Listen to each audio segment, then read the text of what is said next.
Перед началом ролика я хочу, чтобы вы подписались на мой канал. И побыстрее, иначе Автоботы захватят мой канал. Аниме начинается с нашего главного героя Юкита Янаги и его лучшего друга Джинджи Сагавы, которые отчаянно бегут, пытаясь спастись с горящего острова. Это из-за извержения вулкана на одном из 7 островов архипелага, известного как Аяка. Прибыв в морской порт, мэр по имени Санджино приказывает им сесть на корабль, чтобы эвакуироваться с острова. Однако Джинджи не думает покидать архипелаг без компании остальных своих товарищей, поэтому мэр разъясняет ему, что его учитель отправился их искать. Хотя если бы он не был на острове, Джинджи не смог бы покинуть архипелаг. Они вернутся не скоро, придется уезжать без них. Во время смены сцены мы встречаемся с неким мастером по имени Макото Янаги, который находится внутри вулкана, размышляя о своем гневе. Там он упоминает, что когда дух исполняет свое предназначение, он должен уступить место новому поколению, но прежде чем это произойдет, ему нужно выполнить одну последнюю работу. Сказав это, силуэт огненного дракона появляется перед ним, и новый взрыв сотрясает архипелаг. В то же время двум его ученикам по имени Аруаки Курама и Акайбуки удается добраться до материка, но оба оказываются очень ранеными, чтобы вернуться к вулкану, чтобы помочь своему учителю. С другой стороны, Эль Прата и его друг оказываются на борту корабля, наблюдая за разрушением острова и возможной смертью Макото. После этого мы перенесемся на 10 лет в будущее, где обнаружим, что наш Прата был помещен в приют после инцидента с Аякой. Кроме того, он был убит в результате несчастного случая с Аякой, что его отец не больше и не меньше, чем мастер Макото. Оказавшись в своей комнате в общежитии, Эль Прата получает письмо от мэра Иноу, в котором он объясняет, что должен вернуться на остров после окончания учебы, а также выражает, что поскольку он станет его законным опекуном, он думает, что он расскажет ему всю правду о своем прошлом. Прочитав это, Эль Прата не знает, как реагировать, и решает проигнорировать эту новость, поскольку он не может вспомнить свои старые воспоминания, учитывая, что эти события произошли, когда ему было всего 5 лет. Впоследствии он лежит на своей кровати и вспоминает повторяющийся сон, который передает ему мир и покой, в котором он находится под океанскими глубинами. Но внезапно какая-то рука удерживает его и возвращает на плаву. Именно тогда Прата просыпается и задается вопросом, что, черт возьми, только что произошло. Мы наконец-то отправляемся на выпускной, где Прата осознает, что должен покинуть приют, чтобы встретиться лицом к лицу со своим прошлым. Но перед отъездом он прощается с учительницей, которая заботилась о нем последние несколько лет, 10 лет. Выходя из школы, он встречает ожидающего его вонючего алкоголика, но это оказывается его лучший друг Генджи, который приходит в старшую школу, чтобы сопровождать его в обратном путешествии на архипелаг Гуаяка. Однако Прата его не помнит, и поскольку он ему не доверяет, он предпочитает избегать его и скрывать свою истинную личность. Тем не менее, Генджи очень хорошо знает своего лучшего друга и, чтобы быть уверенным, столкнул его с моста в глубокую реку. Таким образом, Прата начинает тонуть, но внезапно его глаза загораются, и он высвобождает скрытую в нем силу, чтобы спровоцировать циклон, который позволит ему вернуться на поверхность, но в конечном итоге он окажется в ловушке внутри рюкзака Генджи. Позже ты проснешься на борту корабля, направляющегося к архипелагу. Там Генджи официально представляется ему и говорит, что он как его старший брат, поскольку его отец, мастер Макото, также был его опекуном или отцом. По прибытии на второй остров Аяка Прата встречает мэр Иноу и его спутница Мамока Амамия, которая является владелицей дома, в котором наш Прата жил в детстве. С учетом сказанного, мы приступаем к тому, чтобы отвезти его в его новый дом. Оказавшись там, Генджи спрашивает его, смог ли он вспомнить что-нибудь о своем прошлом, но, к сожалению, Прата отвечает, что ничего. Затем он смотрит на портрет с фотографией своего отца и удивляется, что у него та же кровь, что и у него. Из-за этого Мамока рассказывает ему, что Макото был Миякуцуги, который защищал весь мир на острове. Это личное дело с моей стороны, я собираюсь объяснить вам, что он Миякуцуги, так называют людей с божественными способностями в этой вселенной, но и мы продолжаем аниме. В дополнение к этому Иноу рассказывает ему, что Генджи был третьим учеником Макото, но его сила не идет ни в какое сравнение с силой двух других его учеников. Таким образом, Прата понимает, что его странные способности являются наследием происхождения и таланта его отца. Однако ничего не знает о своей матери и решает спросить их о ней. К его несчастью, никто на острове не знает, кто его мать, поскольку в прошлом Макото возвращался из поездки с протой на руках и никогда ничего не упоминал об этом. О женщине. Чтобы сменить тему, Иноу решает рассказать ему о завещании своего отца, который требует, чтобы его сын воспитывался на острове в первую очередь в случае его смерти, поскольку только так он сможет разорвать свои узы с островом Яка. Но добавь, что его волей было потребовать ее возвращения в то время, когда ей больше не будет угрожать опасность. Из-за этого мэр принял решение поместить Проту в приют, пока он не выполнит свое обещание. Но по сей день он остается непонятым воля Макото с завещанием, которое он оставил в ваших руках. Несмотря на это, Прота понимает, что они не виноваты в его одиночестве, и поэтому соглашается остаться в доме. Затем он направляется в свою спальню и, открыв окно, сталкивается лицом к лицу с существом, известным как Митама, которое относится к благородному виду духов, обитающих на архипелаге. И, похоже, их несколько. В этот момент Гэнзи врывается в его комнату и спрашивает его, почему он создает вокруг себя барьеры, которые отгоняют его от всего мира. Именно тогда Прота признается, что не хочет общаться с другими людьми.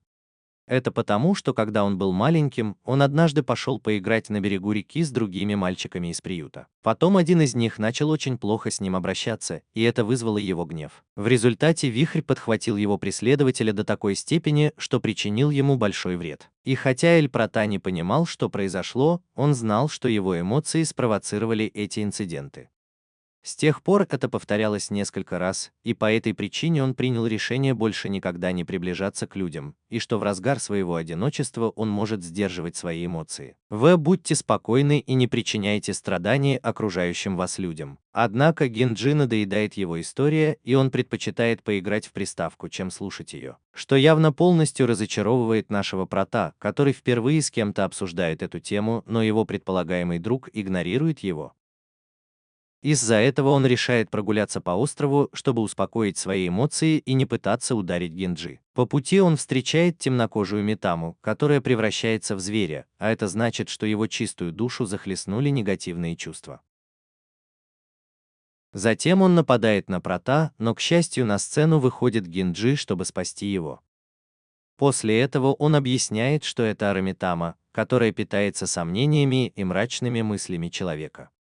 С учетом сказанного, Гинджи продолжает вызывать заклинания, чтобы избавиться от зверя, но этого недостаточно, чтобы покончить с ней, поэтому он берет на себя нашу работу. Он вытаскивает свою футболку и бросает ее внутрь, которая состоит из воды. Оказавшись внутри, Прота концентрирует свое презрение к Гэнзи и высвобождает волну энергии, которая раскалывает тело существа. После этого Гэнзи произносит новое заклинание, чтобы избавить Аритаму от ее дурного предзнаменования и явно спасти Прота. Таким образом, им удается очистить душу зверя, и она возвращается в свою естественную форму. После этого Гинджи говорит Проте, что он не должен бояться своей собственной силы, поскольку его страх никогда не позволит ему контролировать свою стихию. Он также отмечает, что его не волнуют его истерики, и он просто хочет, чтобы он снова стал общительным и дружелюбным мальчиком, каким он был в детстве прошло. Затем он наносит ему небольшой удар кулаком по голове, и у Прота возникает краткое воспоминание о прошлом, где он, кажется, вспоминает свое детство с Гинджи. В конце концов, мальчик предлагает ему отпраздновать свою победу выпивкой,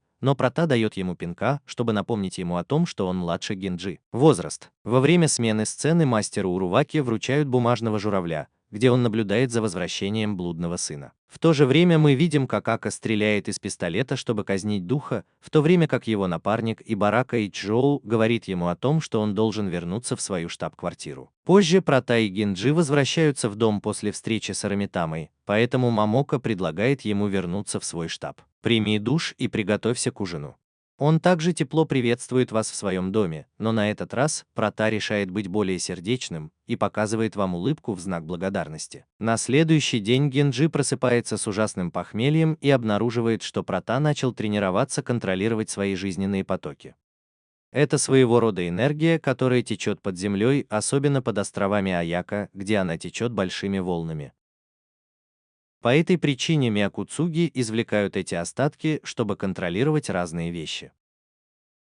Но в случае с Протой он все еще не знает, в чем его стихия и какова сила, скрытая внутри его души. Поэтому Генджи предлагает себя в качестве его учителя и уверяет его, что своим учением он сможет научиться контролировать свою энергию. С учетом сказанного, Прата пытается продемонстрировать ему свою силу, но к его несчастью ему удается манипулировать только небольшим пузырьком воды. Следовательно, Генджи насмехается над ним и, чтобы почувствовать свое превосходство, вызывает водную марионетку, которая имитирует каждое его движение. На этом он заканчивает свой урок, даже не объяснив Проте, как направить свою энергию, и направляется вглубь дома, чтобы принести еще выпивки. Позже Генджи возвращается, но вместо того, чтобы беспокоиться о прогрессе Проты, он просто сообщает ему, что в доме больше нет алкоголя. Кроме того, он упоминает, что он банкрот, и что ни один местный бар не будет ему доверять, потому что у него печальный послужной список неуплаты своих долгов. Именно тогда он предлагает, чтобы Прота работал, поскольку, по его мнению, проблемы учителя – это также проблемы ученика, как и его долги. Поэтому Генджи манипулирует им, заставляя его устроиться на работу с намерением, чтобы он научился контролировать свою жизненную энергию. И указанная работа, по его мнению, также является проблемой ученика. Он состоит в том, чтобы успокоить мои чувства. Во время смены сцены мы встречаемся с Шутаро Фураваки, а также с Яку Амано, которые оба являются учениками мастера Уруаки. Там оба мальчика спорят о том, кто должен взять на себя особую работу, но внезапно появляется Гиджи и крадет у него задание под предлогом того, что он хочет облегчить бремя Уруаки. Однако мальчики знают, что он лжет, и делают вывод, что у него снова закончились деньги, чтобы купить выпивку. Хотя хитроумный Генджи убеждает их и отвечает ему, что он просто хочет обучить сына своего прославленного учителя. Сказав это, он знакомит Прота с мальчиками, но тот ограничивается тем, что здоровается с ним издалека, потому что он такой застенчивый. Затем Генджи выводит Прота на поле, чтобы выполнить его первую работу. По дороге он предлагает ему быть более дружелюбным с Шутаро и Яко, чтобы они тоже стали его друзьями в какой-то момент, так как оба мальчика его ровесники.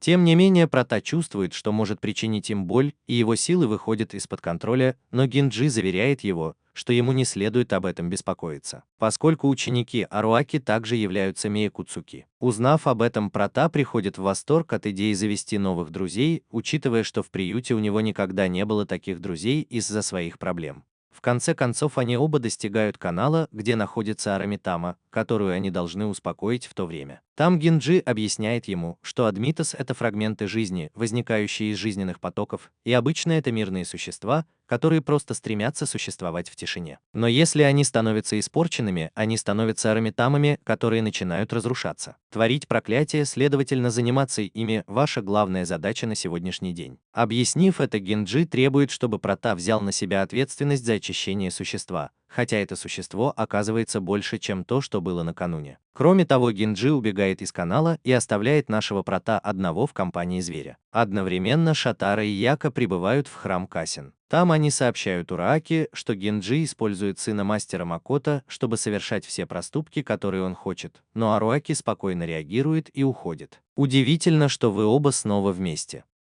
В то же время наш Прота преследует Генджи, чтобы тот объяснил ему, как следует успокоить Арамитаму. К сожалению, оба оказываются в воде после нападения этого существа.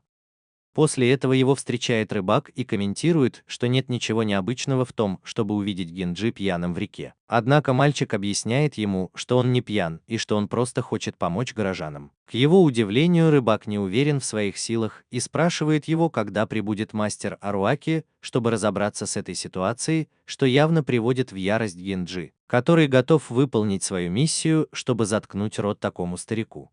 Впоследствии Гэнзи придумывает план очищения души Арамитамы, но Прота не согласен с его идеями, поскольку это подразумевает, что он действует как приманка, чтобы отвлечь зверя. Следовательно, Арамитама слышит их и снова нападает на них, поэтому Гэнзи снова убегает и просит Прота позаботиться обо всем остальном. В этот момент мы обнаруживаем, что Арамитама просто преследует Гэнзи, и наш Прота использует свое отвлечение, чтобы сконцентрировать свою энергию и выполнить заклинание, которое ему удается выполнить – ослабить существо. Таким образом, Гэнзи возвращается к действию, и ему удается разрушить физическое тело зверя. Но он понимает, что его материя состоит из мусора, консервных банок и алкогольных напитков. По этой причине Прата спрашивает вас, что вы делали вчера вечером. Именно тогда Генджи рассказывает, что он пошел выпить с друзьями, и поскольку он хотел похвастаться своими приемами Микуцуги, он вызвал водную марионетку для своего обучения. Услышав это, Прата напоминает ему о том, что заклинание водного контроля поглощает влагу и может действовать вечно. Поэтому, когда он слышит это, у него возникает ощущение, что заклинание, контролирующее воду, впитывает влагу и может работать вечно. Поэтому он не может. Ганзи приходит в себя и понимает, что это Амитама не что иное, как заклинание, которое он оставил активным ночью, и что это его водная марионетка под контролем духа. Внезапно Амитама преобразуется и начинает нападать на Генджи в отместку за его отказ. К счастью, мастер Аруаки вмешивается как раз вовремя, чтобы очистить душу духа и вернуть ее в ее естественное состояние. После этого он упоминает мудрую поговорку, которая гласит следующее: «Ты пожинаешь то, что сеешь», или в данном случае то, что призываешь. Поэтому он предлагает Генджи пить более умеренно, чтобы не вызвать этих бедствий в деревне. Однако Генджи не прислушивается к его советам и отвечает, что он живет ради выпивки и что он и не думает бросать ее. После этого Арваки подходит к Проту и поднимает его, как если бы он был ребенком, поскольку таким образом он обычно обращался с ним около 10 лет назад. Но это оказывается слишком странным для Прота, так как он ничего не помнит о своем детстве. Из-за этого Аруаки сообщает ему, что он начальник Генджи и первый ученик мастера Макото. Он также пожимает ему руку, если он вручит ему конфету. Затем он наказывает Генджи и приказывает ему очистить все русло реки, чтобы искупить свои безрассудные действия. Позже Аруаки сопровождает Прота обратно в его дом. Там он встречает Мамока, и они вместе едят восхитительное блюдо карри. Во время сцены Аруаки объясняет ему, что жизненные токи существуют для восстановления гармонии и что причина, по которой Митас становятся жестокими, заключается в том, что они страдают, поскольку когда они подвергаются воздействию негативной энергии, их жизненные силы восстанавливаются. Силы выходят из-под контроля и становятся аримитамами, по этой причине их необходимо очистить, чтобы они вернулись в свое первоначальное состояние. Он также упоминает, что варежки не являются союзниками человека, но и не являются его врагами, поэтому если они живут в гармонии, они могут мирно сосуществовать с обществом. Сказав это, он просит его не бояться духов, поэтому Прота понимает, что многое еще существует, чему он должен научиться. Во время смены сцены мы наблюдаем, как Ака безжалостно казнит Арамитаму в центре города. На следующий день Прота и Генджи отправляются на первый остров на борту водного поезда, что вызывает у Проты огромное волнение, которое Генджи сравнивает с иллюзией от маленького ребенка. Это также указывает на то, что он не в первый раз садится на шаттл, так как в детстве они часто катались на этом транспортном средстве. Однако Прота по-прежнему ничего не помнит о своем прошлом вояке. По прибытии в Синошиму они оба встречаются с мэром Иноу, и тот просит Генджи устроить Проте экскурсию по острову, что явно разрушает его планы, поскольку его целью было посетить остров казино и бары, чтобы немного напиться. Тем не менее, с разочарованием принимает его просьбу и просит Прота поторопиться. Но перед уходом Сиу велит Проте расслабиться и насладиться этим веселым моментом. Во время экскурсии Генджи ведет его в торговый район, чтобы познакомиться с обычаями жителей деревни. Хотя, к сожалению, он вступает в спор с торговцем, который не хочет доверять ему за его жизнь. Ужасная слава пьяницы. В этой ситуации Прота вмешивается, чтобы положить конец спору, и соглашается оплатить еду Генджи, чтобы избежать проблем. Впоследствии они оба продолжают свой путь, и Прота отвлекается на уличного артиста, который жонглирует огнем на мече. Следовательно, теряет из виду Генджи и остается один посреди всей площади.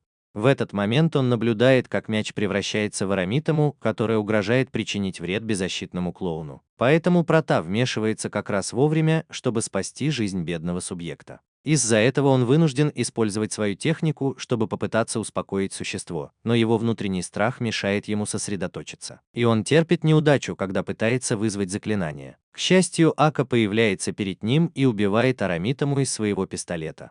Затем он упоминает, что эти существа доставляют неудобства, которые не уважают магические барьеры. Кроме того, он знает нашего Прота и официально представлен ему. Таким образом, он показывает ему, что он второй ученик своего отца. Позже он объясняет, что он из другого класса Миакуцуги, чем остальные, поскольку у него есть разрешение, позволяющее ему управлять этими существами неортодоксальным методом. Для этого он использует специальные пули, которые превращаются в заклинания внутри. Хотя именно его задача не состоит в том, чтобы их усмирять. Однако не раскрывает более подробной информации о своей процедуре экзорцизма и продолжает приводить Прата в свою штаб-квартиру, которая представляет собой известное агентство безопасности как Илагос, хотя это также своего рода ресторан, который служит фасадом. По прибытии Прата обнаруживает, что Генджи находится в этом помещении, к тому же он обычно работает поваром, чтобы получать дополнительный доход в этом месте. По этой причине Генджи предлагает ему особую еду в качестве награды за то, что ранее оставил его в покое. Затем Ака предлагает ему выпить в проте, и вы оба садитесь.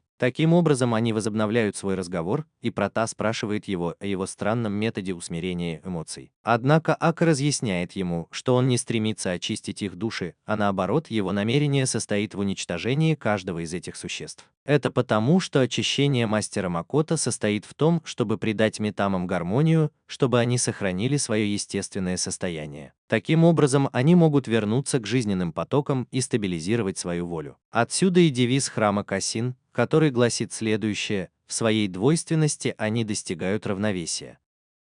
Поэтому Генджи и Аруаки придерживаются убеждений мастера Макото и решают работать таким образом, чтобы достичь равенства со сверхъестественным миром.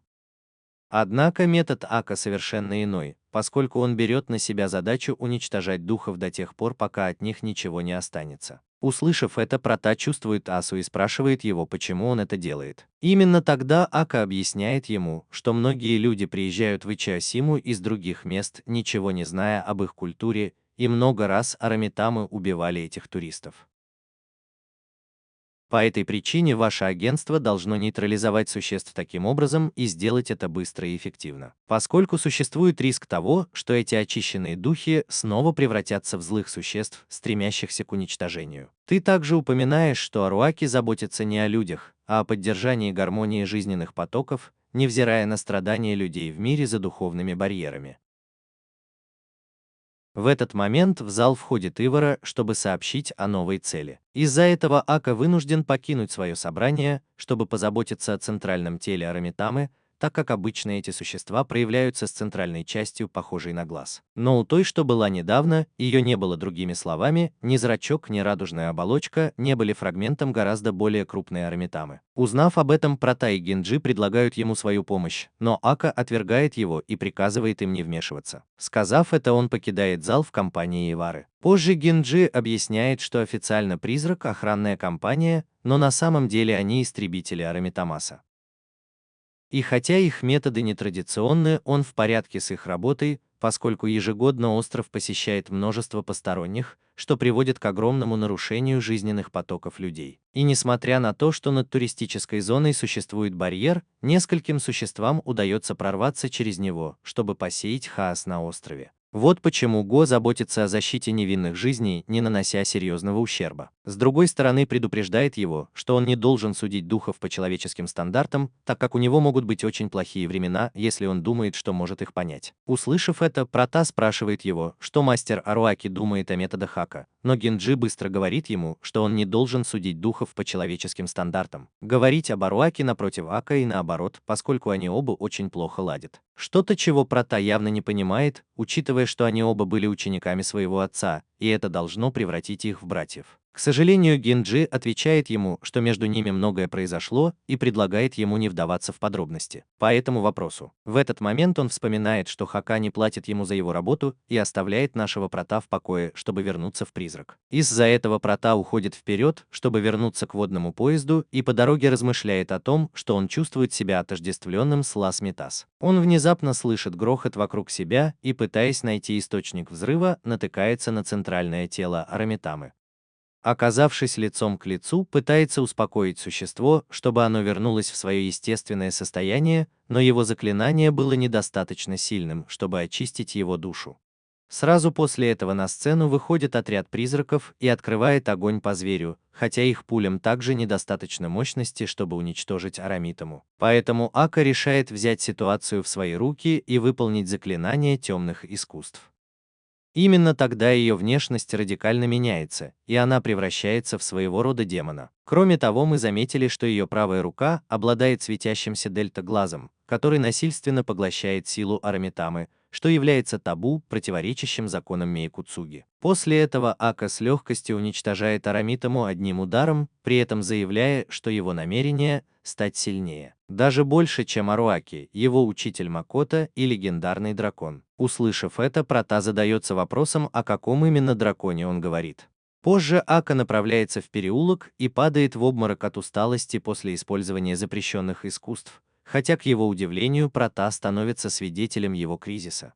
На следующий день Прота и Генджи отправляются на Санасиму, третий остров архипелага Гуаяка, на котором находится святилище из Казёна во главе с Аруаки. Оказавшись там, Генджи говорит ему, что обычно не посещает этот остров, потому что он очень-очень скучный, и единственные, кто проходит мимо, это Аруаки. Ваши дни здесь Ару и глупые ученики. Услышав это, Прота спрашивает его, имеет ли он в виду Шату и Аяка, на что Генджи отвечает, что если они ему вообще интересны. Таким образом, Прота заявляет, что он заинтересован в том, чтобы лучше узнать их, чтобы они стали его друзьями в будущем. Из-за этого Генджи улыбается и желает ему удачи, так как внутри он с нетерпением ждет возможности вернуть старую версию Прота. В этот момент они с Шатаро уже находятся на месте происшествия, чтобы поприветствовать своих посетителей и отвести их в храм Касин. По пути они рассказывают о происхождении святилища и его почитании паре богов-драконов огня и воды, поскольку в древние времена остров был населен драконами. И каждый раз, когда они приезжали в храм Касин, они видели, как там обитают драконы. То, что их духи вышли из-под контроля, приводит к очень колоссальным бедствиям,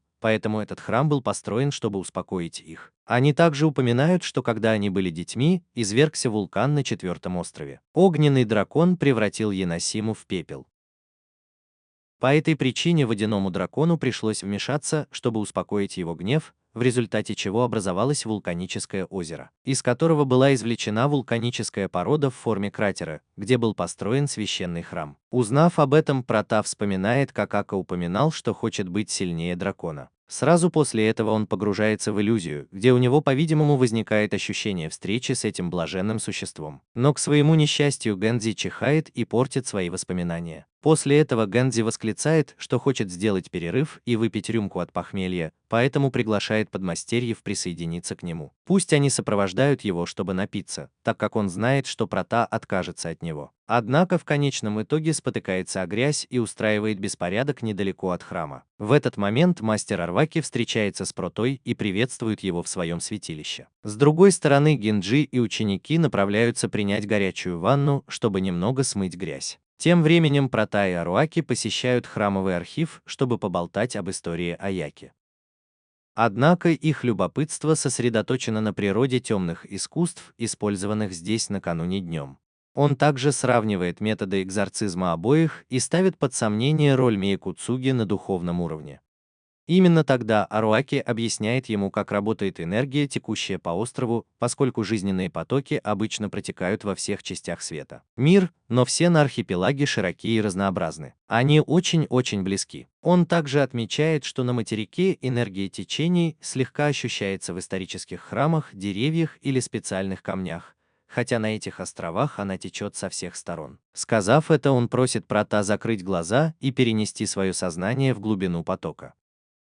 Таким образом, Проте удается найти основной поток энергии Мейкуцуги, который они используют для получения своих сил. Однако Арваки предупреждает его, что он должен быть осторожен, не заходя слишком глубоко в это место, и внезапно он замечает в Проте что-то, что бросается в глаза. Но он не понимает, что именно. Одна Митама отвлекает его, и он возобновляет свой рассказ. «Немедленно объясни, что духи похожи на пузырь, возникающий из потока, и хотя они обычно безвредны, они также могут быть разрушены негативными энергиями, которые их окружают. Именно по этой причине Миакуцуки должны очистить их, чтобы вернуть в их поток». С другой стороны, упоминает, что то, что он делает с Ака, непростительно, поскольку поглощение силы Арамитамы означает развращение самого себя. Другими словами, это все равно, что отказаться от своей человеческой натуры, чтобы стать Арамитамой под демоническим влиянием. Позже Аруаки встречается с Генджи и спрашивает его о текущем состоянии Ака. Тогда Генджи объясняет ему, что его тело испытывает серьезные последствия из-за поглощения души сарамитамов. Он также упоминает, что его главная мотивация не дать кому-то другому погибнуть на его глазах. Из-за этого Аруаки говорит ему, что люди должны соблюдать закон жизни и возвращаться в поток,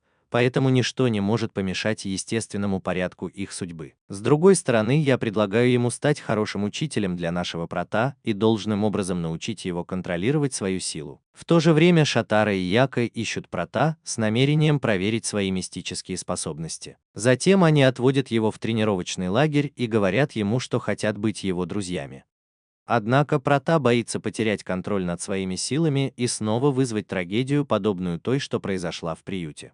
Тем не менее, мальчики настаивают на том, чтобы узнать потенциал главного сына Макото, поэтому они оба вызывают заклинание, чтобы семя превратилось в дерево. После этого они просят прота быть судьей, который оценит их способности, но вместо того, чтобы вынести вердикт, ребята затевают спор между собой, который мешает нашему проте оценить их творение.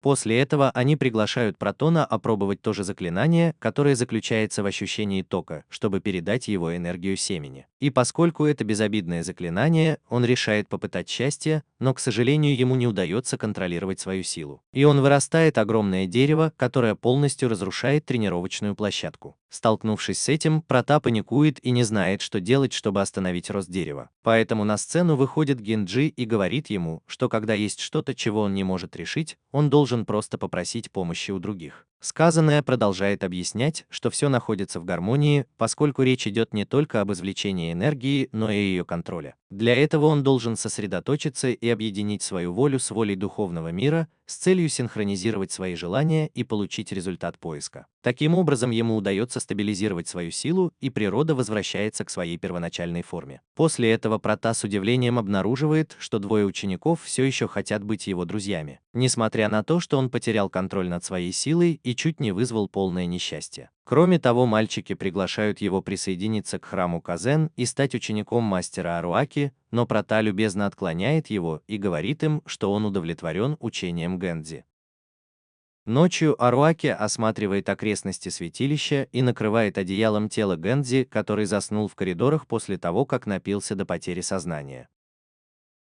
С другой стороны, Эль Прота принимает термальную ванну с двумя своими новыми друзьями, и они беседуют о жизни за пределами островов. В то же время Арваки посещает дерево, которое наш Прота вырастил ранее, и задается вопросом о природе его силы, поскольку оно слишком своеобразно, чтобы его можно было увидеть. Быть просто сыном учителя. К тому же он с подозрением относится к своему отпрыску и задается вопросом, кто он на самом деле. В заключение Генджи смотрит на Луну и просит богов наделить его мудростью, необходимой для правильного обучения его подопечного. На следующий день Прота и Генджи возвращаются домой, где, пользуясь возможностью, начинают специальную тренировку по управлению силой. Таким образом, Генджи учит его, как вызывать водяной щит, и хотя поначалу кажется, что все идет хорошо, дрожь отвлекает нашего Прота, и он теряет способность удерживать силу заклинания. Однако Генджи подбадривает его и говорит, что он может улучшить свою силу, если будет практиковать контроль над своим разумом. В то же время Эрваки и Яка чувствуют дрожь, но не беспокоятся о ее происхождении и продолжают заниматься своими делами. Однако на следующее утро происходит гораздо более сильное землетрясение, которое сотрясает весь остров. По этой причине Мамока объясняет ему, что Прота де Каяка – это вулканический архипелаг, но он не должен бояться, потому что это нормально испытывать такого рода резкие движения, так как это происходит, когда остров погружается в воду. Земля освобождается от энергии, удерживаемой в течение очень долгого времени. В случае чрезвычайной ситуации на архипелаге есть план эвакуации, медицинское оборудование для оказания помощи всем, кто находится в опасности. В этот момент Генджи прерывает их разговор и просит у Мамока денег на маленький глоток, на что девушка с улыбкой соглашается и протягивает ему билет. Перед этим Прота спрашивает его, почему он выполняет прихоти Гэнзи, но Мамока говорит ему не беспокоиться и просит его Гэнзи передает привет мастеру Макото от вас. Именно тогда Генджи рассказывает Проте, что его сегодняшняя миссия посетить могилу его покойного отца. С учетом сказанного, они оба направляются к могиле сенсея, чтобы принести подношение. Затем Генджи наливает 2 бокала саке, чтобы поднять тост за память своего учителя. В то же время некоторые жители деревни также посещают гробницу и обсуждают недавние подземные толчки, обрушившиеся на остров. Они также отмечают, что огненный дракон должно быть был очень зол, чтобы спровоцировать эти беспорядки, поэтому возносят молитву мастеру Макото о защите архипелага. После этого Генджи признается нашему проте, что его отец пожертвовал собой 10 лет назад, чтобы спасти острова, поскольку он не смог защитить их. Внезапно озеро Янасихима полностью высохло, и по какой-то причине водяной дракон, спутник огненного дракона, исчез. В результате баланс и гармония между ними были потеряны, что привело к нестабильности огненного дракона, который быстро поддался негативной энергии и превратился в злого духа. В результате произошло смертоносное извержение, которое охватило четвертый остров, но мастер Макото вмешался как раз вовремя, чтобы усмирить гнев дракона, несмотря на то, что он был всего лишь человеком. Хотя в процессе он и погиб, с тех пор жители острова считают Макото чем-то вроде бога. Услышав эту историю, Прота подходит к могиле своего отца и произносит молитву, чтобы поблагодарить за его память. Впоследствии он замечает присутствие Ивары на кладбище, поэтому Генджи говорит ему, что сегодня годовщина смерти его родителей. Сказав это, они отправляются навестить семейную могилу Чихоу, где Прота обнаруживает, что Ивара забыл свои ключи в пантеоне. Поэтому он просит Генджи сопровождать его на первый остров, чтобы вернуть их, что, очевидно, Генджи с радостью принимает за идеальный повод напиться и посетить казино. Во время смены сцены они оба гуляют по улицам Синошимы, и Генджи предлагает Проту поладить с Иварой, но тот упоминает, что у него нет надежды понравиться ему, потому что они кажутся такими разными. Они внезапно встречают Шатара и Яко, которые объясняют островные течения, которые чередовались с утренней тряской. По этой причине мастер Арваки приказал им осмотреть город, хотя на данный момент все кажется в полном порядке. В свою очередь Прота рассказывает ему, что он отправился на первый остров, чтобы передать Иваре связку ключей, в результате чего оба мальчика уезжают из-за большого соперничества Аруваки с Ива, организация ГОС и ее лидер. Одновременно Ака встречается со своим товарищем по команде Тей Макитой, чтобы обсудить участившиеся инциденты, вызванные Арамитамой, но внезапно они чувствуют новую дрожь. И Ака уходит, чтобы заняться некоторыми личными делами. В этот момент Прота и Генджи прибывают в призрак, поэтому Ака просит Макиту позаботиться о его друзьях. Хотя перед тем, как попрощаться, он предупреждает Проту, что ему следует быть осторожным, так как очень вероятно, что разразится шторм. Услышав это, Прота не понимает, что он имеет в виду, и, к своему несчастью, Генджи воспринимает это с юмором и ни о чем не беспокоится. Позже они оба объясняют Маките причину своего визита, а также упоминают о своей встрече с Иварой на кладбище. Именно тогда Макита рассказывает Проте, что пару лет назад произошел несчастный случай с огненной Арамитамой, который значительно разросся до такой степени, что смог сжечь одну из них домой. Из-за этого вмешалась Ака и победила существо, но, к сожалению, не смогла спасти родителей Ивары. В заключение он объясняет, что жизнь, смерть и поступки Мидхамов являются продуктом течений, но поскольку это естественная воля духовного мира, они должны принять это с улыбкой. Однако есть люди, которые полностью отвергают эти мысли, и многие члены вашей организации выражают свои чувства, уничтожая Сарамитамов. Услышав это, Гэнзи прерывает их и просит его поговорить на менее удручающую тему, поэтому Макита прекращает свой рассказ. И мы можем понять, что Гэнзи тоже пострадал довольно тяжелое прошлое. Чтобы сменить тему, Прота передает ключи Иваре Маките с намерением, чтобы он передал их ему, но Макита уговаривает его вернуть ключи ей лично, поскольку за враждебной внешностью Ивары на самом деле она довольно хорошая девушка.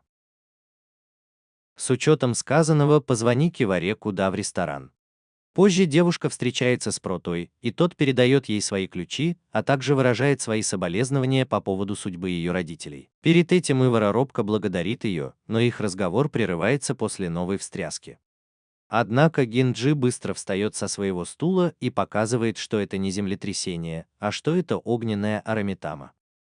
Поэтому Ивара начинает бежать, чтобы противостоять существу, в то время как Генджи просит Макиту вызвать подкрепление призрака. Параллельно Сака встречается с мэром Иноу, и тот благодарит его за истребление амитом, которые угрожали острову несколько дней назад. Однако беспокоится о магическом барьере, защищающем город, и спрашивает, не ослаб ли он из-за нашествия духов. К сожалению, Ака разъясняет ему, что это не так, и что энергия потоков достигла экстремальных уровней, а это означает, что Сарамитамы теперь находятся на грани разрушения. У них гораздо больше духовной силы, что позволяет им без проблем преодолевать барьер. Затем объясни, что последняя запись о рискованной деятельности произошла 10 лет назад, во время извержения вулкана, и если это повторится, они должны объявить архипелаг непригодным для жизни местом и эвакуировать всех людей. Что-то, что явно обозначает конец острова Джекфрут. После этого ААА получает сообщение об угрозе в туристическом секторе Ичиносимы, поэтому он увольняется с поста мэра, чтобы заняться Арамитамой, которая ставит под угрозу жизни всех жителей. С другой стороны, Прата и Генджи прибывают на место инцидента и совершают заклинание, чтобы спасти невинных, оказавшихся в ловушке в зданиях, в то время как Ивара выходит вперед, чтобы сразиться лицом к лицу со зверем. По этой причине Генджи приказывает Проту преследовать Ивару и помочь ему остановить угрозу. Оказавшись там, Ивара направляет свои мучительные воспоминания, чтобы получить ярость, необходимую ему для победы над Арамитамой. Он также упоминает, что никогда больше не думает о том, чтобы отступить, ссылаясь на то, что в прошлом он ничего не делал, чтобы спасти своих родителей. Однако зверь оказывается более могущественным, чем любой, с кем он когда-либо сталкивался. Сразу после этого Арамитама запускает в нее огненный шар, но, к счастью, Прота вмешивается как раз вовремя и вызывает водяной щит, чтобы защитить ее. Так что Ивара вспоминает о том, что 2 года назад Арамитама стреляла в нее огненным шаром. Но, к счастью, Прота вмешивается как раз вовремя и вызывает водяной щит, чтобы защитить ее. Так что Ивара вспоминает о том, что 2 года назад Ака действовала таким же образом, чтобы защитить ее от духа. Сразу после этого мы погружаемся в воспоминания, где Ибахара переживает смерть своих родителей и ущерб, нанесенный огненной Арамитамой. В этот момент девушка паникует и не знает, что делать, чтобы спасти жизнь своего отца, который перед смертью говорит ей бежать. Кроме того, мы стали свидетелями того момента, когда Хака исчезает, чтобы спасти ее от поглощения пламенем зверя. Вернувшись в настоящее, Ивара представляет, как Прота защищает ее так же, как Ака защищал ее в прошлом. Для этого Прота использует полный контроль над своей энергией, и ей удается дестабилизировать Арамитаму, но этого недостаточно, чтобы остановить ее, поскольку им нужна более совершенная техника для очищения своего тела. Душа или уничтожить зверя. В данном случае Читару и Яка вступают в битву, но как только они обнаруживают, что Арамитама обладает большей силой, чем любое другое существо, они чувствуют страх и предпочитают убежать. Из-за этого Прота усиливает свой водяной щит и велит Иваре тоже сбежать. Однако девушка и не думает отступать и утверждает, что если она убежит, Арамитама может причинить вред жителям города. Таким образом, они оба объединяют свои силы, и им удается нейтрализовать могущественное существо комбинированной атакой. Однако восстанавливается Арамитама, и мальчики снова вынуждены сражаться. В этот момент Ивара заявляет, что его долг, как Миякуцуги, защищать гармонию Аяки.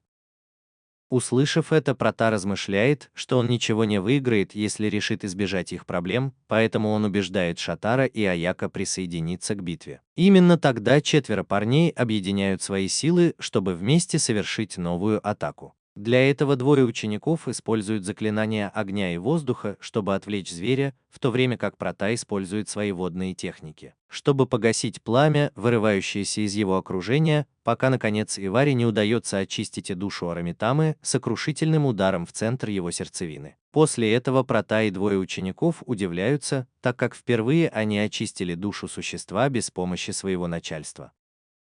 Однако еще очень рано петь Викторию, учитывая, что внезапно в этот район попадают 3 огненных метеорита, и из нее вылетают 3 огненных метеорита. Выделяются 3 гораздо более мощных Харамитамы, которые создают вокруг них огненное кольцо, из-за чего ни один из мальчиков не может сбежать. Но наш Прота отказывается умирать при таких обстоятельствах. Сразу после этого он концентрирует свою энергию, и его глаза загораются, хотя ему не удается раскрыть свою истинную силу благодаря вмешательству Аруаки, который появляется как раз в этот самый момент, чтобы без особых усилий очистить одну из Арамитам. В конце концов, Ака тоже выходит на сцену и стреляет из своего пистолета, чтобы убить второго зверя. Таким образом, осталось победить только одно существо. Но напряжение сосредоточено на разногласиях в отношениях между высшими мастерами. Хотя, сражаясь разными методами работы, они создают неуравновешенную среду, которая ставит их в неловкое положение. Под угрозой безопасность всего народа. Также здесь он использует темное искусство, чтобы попытаться поглотить энергию ядра одной из Амитам. Но Аруаки быстро вызывает заклинание плети, чтобы помешать ему превратиться в демона. С другой стороны, упрекает его и говорит, что ему стыдно за то, что он испортил обучение, которое он получил от мастера Макото. Поэтому Ака отвечает ему, чтобы он закрыл клюв. И напоминает ему, что его учитель умер из-за его слабости, поскольку в то время они оба были неопытными учениками, что они ничего не сделали, чтобы спасти острова от ярости дракона. Услышав это, Арваки молчит, и ребята шокированы шокирующим раскрытием всех этих данных. В этот момент оставшаяся Арамитама увеличивает свою мощь и размеры, так что Аруаки и Ака неизбежно должны объединить свои силы, чтобы искоренить угрозу раз и навсегда. То есть у них есть шанс победить, чем работать вместе. Затем Ака пытается съесть Арамитому во второй раз, но Аруаки снова мешает ему. В результате они оба начинают битву друг с другом, забывая о своем долге учителя защищать гармонию Аяки. Несмотря на усилия Арваки помешать Аке превратиться в демона, тот в конечном итоге уступает темным искусствам.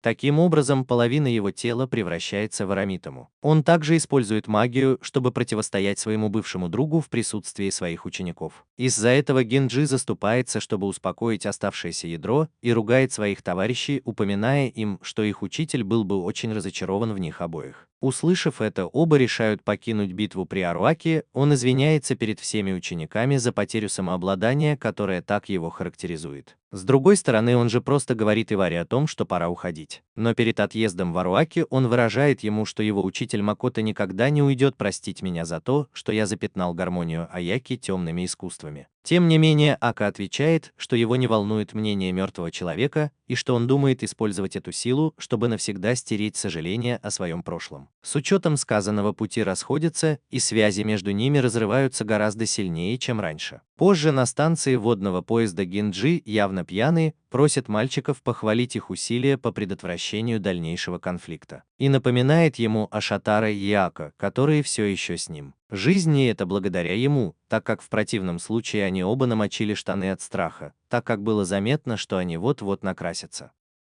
Из-за этого Прата упоминает, что Генджи никогда не присутствует, когда он им больше всего нужен, но появляется в конце всего, чтобы получить только славу или заслугу во всем. Впоследствии он благодарит Ивара за то, что тот сражался на его стороне, и льстит его храбрости за то, что он не сдался в такой опасной ситуации. Он также говорит ему, что может рассчитывать на его поддержку, если что-то случится снова. Перед этим Айвара достает свой телефон и просит Прата указать свой контактный адрес с помощью QR-кода, но, к сожалению, наш Прата не понимает, о чем он говорит, так как это первый раз, когда Прата разговаривает с кем-либо. Девушка хочет быть его другом. По этой причине Генджи объясняет ему, что он должен сделать, чтобы сохранить номер. Но наша Прата так нервничает, что выставляет себя дураком перед всеми. С другой стороны, Ивара предлагает свой контактный номер Шатаро и Аяка, но оба мальчика отказываются, опасаясь, что их учитель может их подслушать. Он злится из-за того, что связался с членом компании AKA. В этот момент Прата начинает сомневаться в разногласиях между Аруаки и Ака,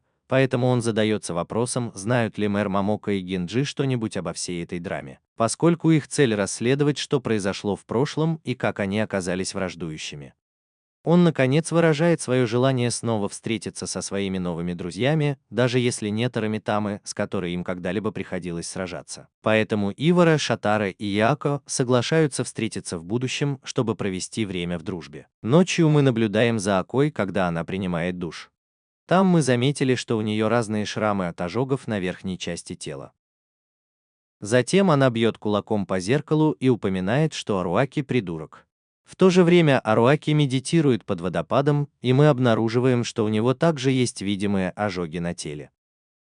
На следующий день Прата встречается с Момоко, и она рассказывает ему о событиях прошлого. Таким образом, мы путешествуем на 10 лет назад, где однажды утром Макото, Аруаки и Ака возвращаются домой после того, как успокоили Арамитаму. Однако Ака был ранен при попытке, поэтому Момоко помогает ему залечить его раны. В этот момент мы замечаем, что двое учеников вступают в спор, но вмешивается Момоко и говорит им, что после этого им нужно успокоиться, потому что они семья, поэтому они должны ладить. И они должны быть в безопасности, поддерживать узы, которые их связывают. Позже Генджи наблюдает за тренировками своих товарищей и насмехается над ними за то, что они сумасшедшие наркоманы, но Арваки отвечает Макото, что он был главным жрецом их храма более 10 лет, и их обязанность как подмастерьев состоит в том, чтобы тренироваться, чтобы стать могущественными людьми, которые могут победить. Сохрани свое наследие. Кроме того, Сака ругает Генджи за то, что он бездельник, и предлагает ему начать тренироваться, чтобы он мог развить свою истинную силу. Однако Генджи упоминает, что его способность как Миатку Цуги, будучи частью воды, делает его любимым секретным оружием мастера Макото. По этой причине он чувствует, что не должен тратить свое время на тренировки вместе с ними. К его несчастью, Макото слышит его и дает ему хорошего пинка. Сразу после этого он утверждает, что попросил его подумать о том, как тренироваться. Мэн никогда не упоминал, что ему следует избегать своих обязанностей ученика храма,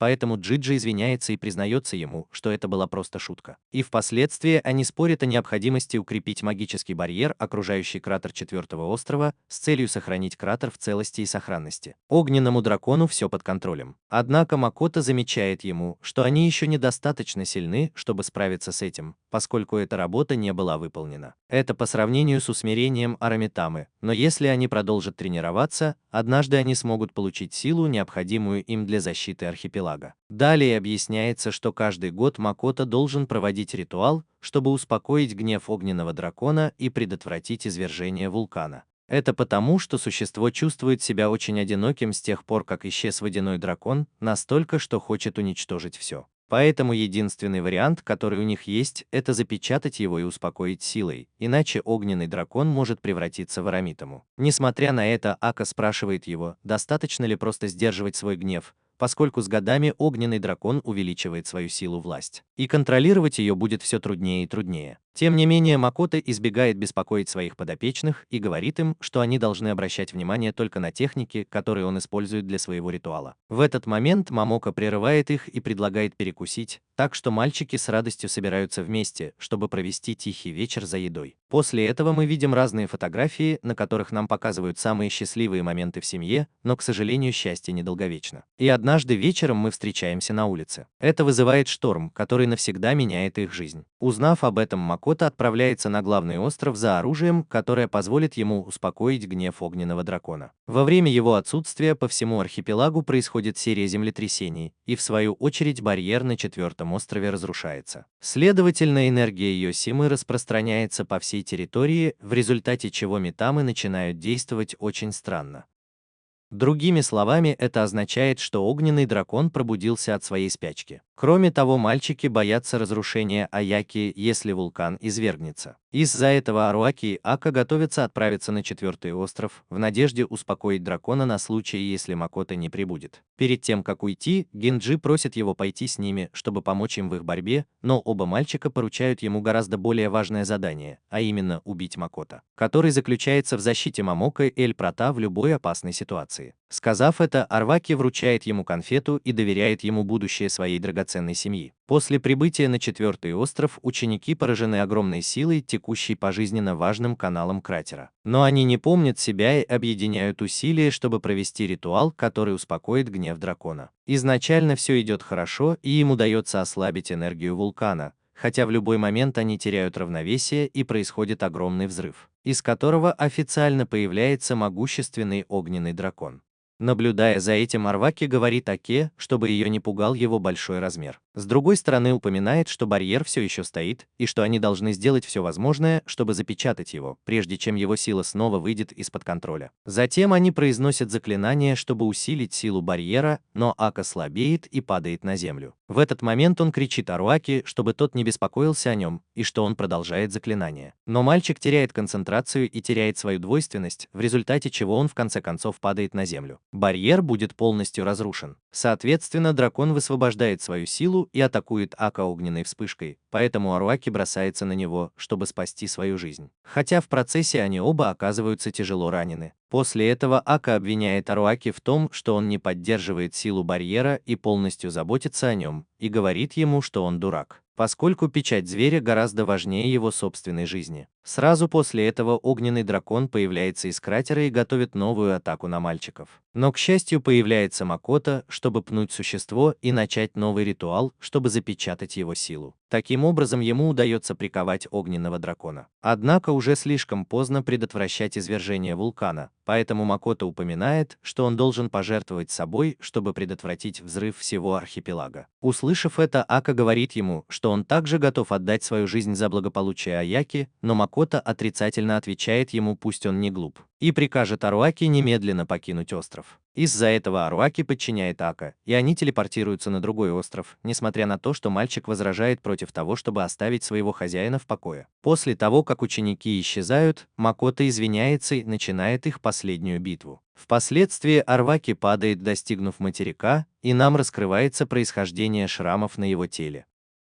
Тем временем Акам проклинает решение своего учителя и сетует на то, что он такой слабый. Одновременно Мока рассказывает нам, что эта битва была похожа на крупную вспышку, которая всю ночь окрашивала небо в красный цвет, но на следующий день все стихло как по волшебству. И несмотря на то, что он был очень слаб, он все еще был жив. Несмотря на то, что остров был эвакуирован за короткое время, на всем архипелаге были неисчислимые потери. После этого ученики нашли безжизненное тело своего учителя, который неподвижно лежит в кратере как статуя, но с огромной улыбкой на лице.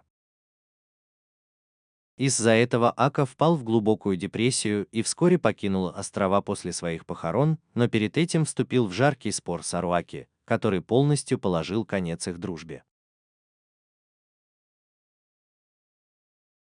Через несколько лет Сака вернулась на остров, изучив очень опасные техники. Так получилось, что ее отношения с Аруаки ухудшились до такой степени, что они не могут терпеть друг друга. С учетом сказанного, Прата понимает, что смерть его отца стала главным спусковым крючком их разногласий, несмотря на то, что именно Макото объединил их пути в качестве учеников. Именно тогда Прата вспоминает свои жуткие воспоминания, где он отчаянно пытается спастись от чего-то, что его преследует. Однако одна рука держала его в темноте, чтобы успокоить, и эта рука была рукой его драгоценного Джинджи, который с детства отвечал за защиту Прата от любой ситуации в соответствии с приказом Аруаки в день инцидента. В этот момент Джинджи прерывает их и говорит ему: «Хватит говорить о прошлом», что ясно показывает нам, что Генджи все еще эмоционально страдает из-за событий своего детства, а также является основной причиной его алкоголизма. Позже Прата засыпает и снова видит спокойный сон, в котором встречаются глубины океана, но на этот раз ему удается увидеть пробуждение огненного дракона, и он начинает поглощаться его энергией. Из-за этого он просыпается взволнованным, и мы замечаем, что из его глаз исходит яркий свет, поэтому Генджи спрашивает его о его сне. Однако наш Прата не находит подходящих слов, чтобы описать его переживания. В этот момент он получает сообщение от своих друзей, которые приглашают его на следующий фестиваль святилища Казён. Узнав об этом, Прата немедленно принимает приглашение, учитывая, что он впервые может посетить фестиваль со своими друзьями. Перед этим Генджи вручает ему маску и объясняет, что это обычай острова, так как все, кто посещает фестиваль, должны носить маску «Традиционное лицо». Кроме того, показывает, что оно принадлежит отцу Макото. В день фестиваля Эль Прата поражен количеством людей, посещающих Санахиму, поскольку его друг Генджи считает этот остров самым скучным. После этого выясняется, что когда я жил в городе, я избегал людных мест, но внезапно появляются друзья Генджи, чтобы прервать их разговор. Поэтому Прата уходит, чтобы дать ему уединение.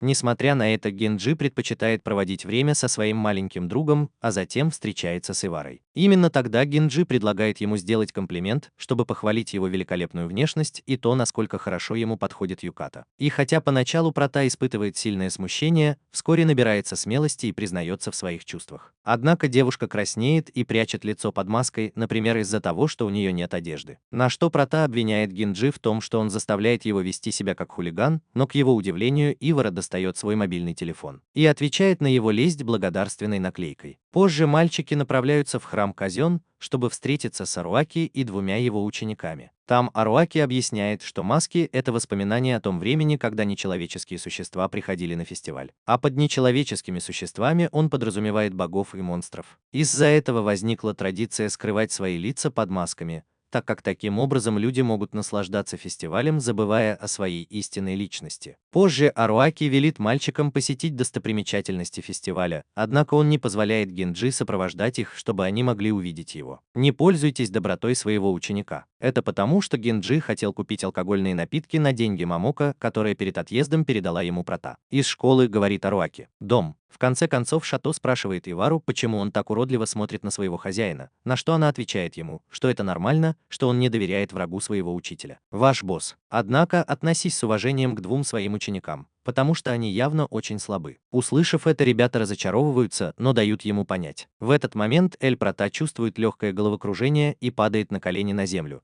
Поэтому его друзья беспокоятся о нем и спрашивают, все ли с ним в порядке. На это Прата отвечает им, что беспокоиться ни о чем, и они решают насладиться достопримечательностями фестиваля. С другой стороны, Ганзи жалуется, что ему приходится работать на Арубаке, а не напиваться и терять контроль, как он всегда делает.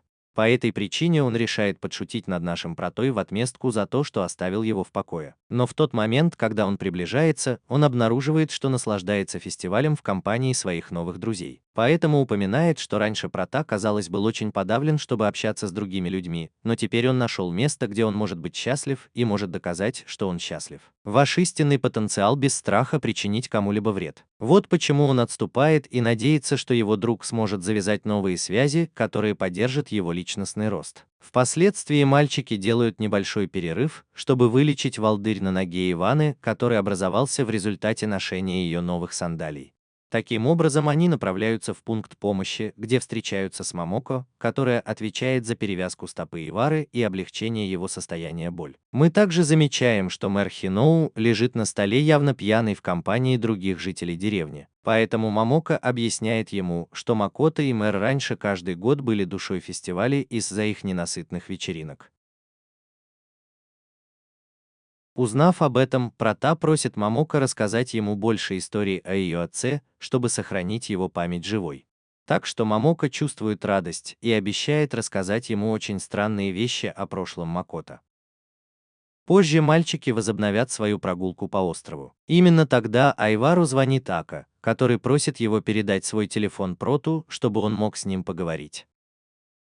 При этом Ака спрашивает его, наслаждается ли Ивара фестивалем, на что Прота отвечает, что видит улыбку на его лице.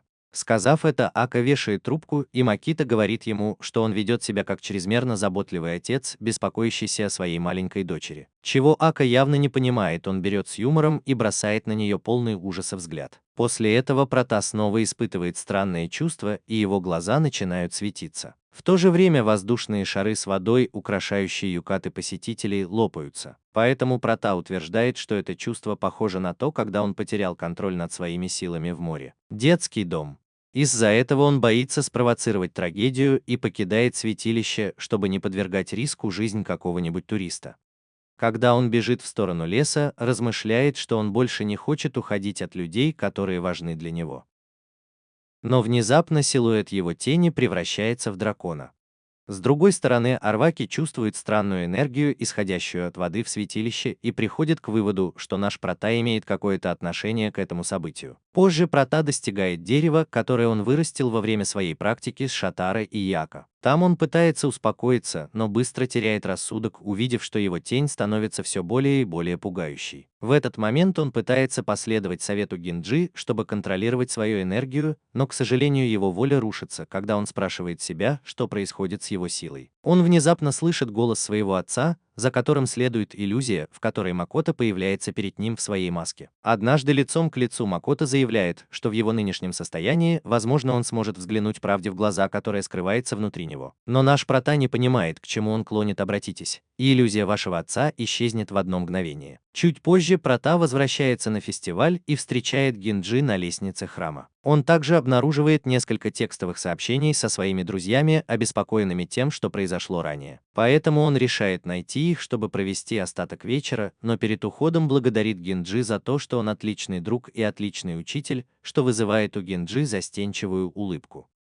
К сожалению, взрыв разрушает их счастье, и когда все поднимают глаза, они обнаруживают, что вулкан четвертого острова извергся автоматически. Одновременно происходит серия подземных толчков, которые угрожают миру на архипелаге. Из-за этого жители острова обеспокоены страхом снова пережить трагедию, которая произошла 10 лет назад.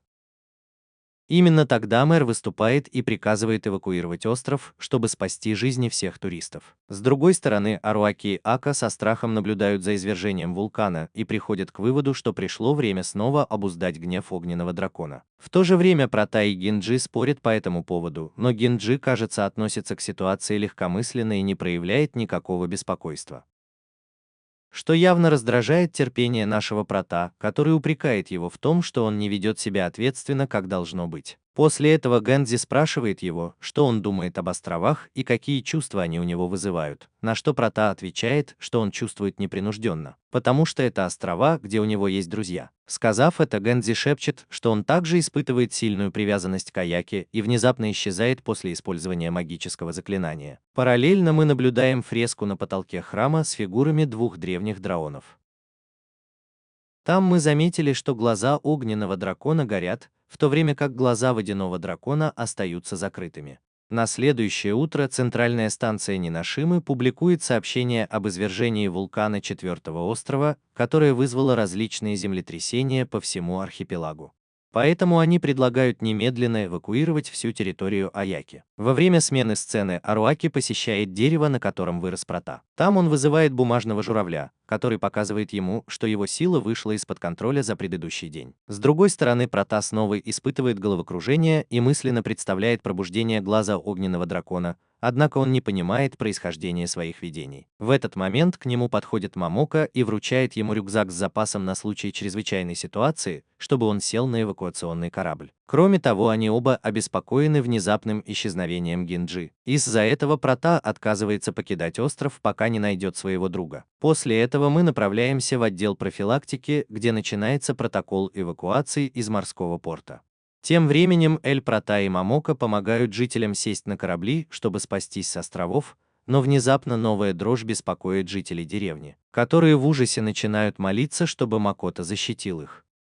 Мы одновременно видим силуэт тени перед могилой учителя, хотя из этого следует, что это Гинджи, поскольку в качестве подношения он подносит бокал саке, чтобы поднять тост за память Макото. Вернувшись в городской совет, мэр выражает обеспокоенность тем, что Арамитама препятствует побегу его граждан. По этой причине он уверен, что Ака и его агентство возьмут на себя ответственность за устранение любой угрозы, которая встретится им на пути. В то же время Ивара наблюдает, как Ака превращается в демона, и хотя она беспокоится об Ака, она требует, чтобы он сопровождал Макиту, чтобы сразиться с арамитами, появляющимися в этом районе. Затем объясни, что ему предстоит более важная битва, чем одиночество, и компания его ученицы может быть для него только обузой.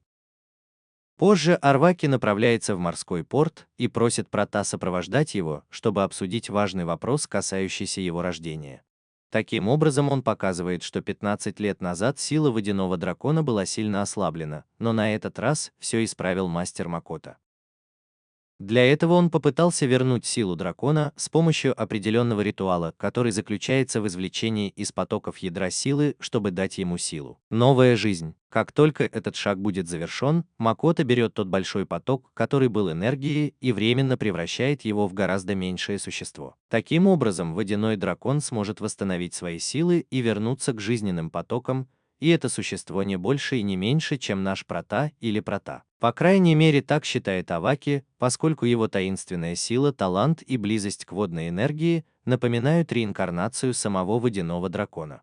Объяснив это, Аруаки просит Прота соединить его ладонь со своей, и при этом наш Прота получает божественное откровение, которое описывается как глубокий поток, который скрывается на дне маленькой жизни. В результате доказано, что он является воплощением водяного дракона, которого Макото извлек из потоков и вырастил как своего сына. Однако его воля дракона гласит, что они все еще преждевременны, и для того, чтобы он восстановил свою истинную форму, он должен долгие годы тренироваться как человек. Или, в крайнем случае, в противном случае ему нужно будет провести таинственный ритуал, о котором, к сожалению, знает только Макото. К тому же у них нет времени, необходимого для решения этой головоломки, учитывая, что ситуация с Аякой требует отчаянных мер. Чтобы закончить, Аруаки желает Проте крепкого здоровья, чтобы однажды он мог выполнить свое предназначение. С другой стороны, он говорит Шатаре и Аяка, что отныне Хинджи будет его новым учителем, поскольку его долг как первого ученика мастера Макото отправиться в Яносиму, чтобы попытаться запечатать мир. Гнев огненного дракона, а это значит, что он также думает пожертвовать собой, чтобы сохранить равновесие на архипелаге. Услышав это, мальчики умоляют его позволить им пойти с ним, но Аруаки отказывается и заявляет ему, что они должны остаться под присмотром Джинджи, так как в конце концов они дружная семья с одной школой.